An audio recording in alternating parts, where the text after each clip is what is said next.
My name is Jeremy Bouchard. I'm the president of AUA's Surgery Interest Group, and we're here tonight presenting the Stop the Bleed presentation from the American College of Surgeons Committee on Trauma. Hi everyone, my name is Isan Ali. I'm the VP of SICK. I'm also the president of Cardiology Interest Association here in AUA. In tonight's event, we have our 4 clubs collaborating. So we have SICK, Surgery Interest Association, Cardiology Interest Association. We have AIG, who is also the Anesthesiology Interest Group, as well as AUAMed, American Women in Medicine as well.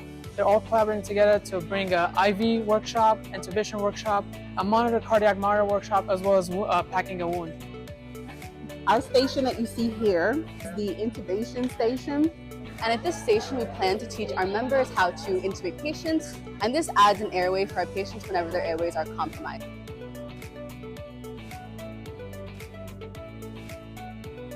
Today here we have our Stop the Bleed tourniquet application station. Members are going to be learning how to apply tourniquets in an emergent bleeding situation. We're also going to be teaching them how to use different types of combat application tourniquets to different scenarios.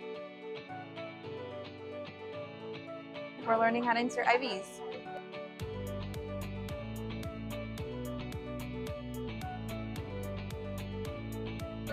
And we're teaching people how to read ECGs, teaching them when to defibrillate, and when to administer different IVs and different drugs.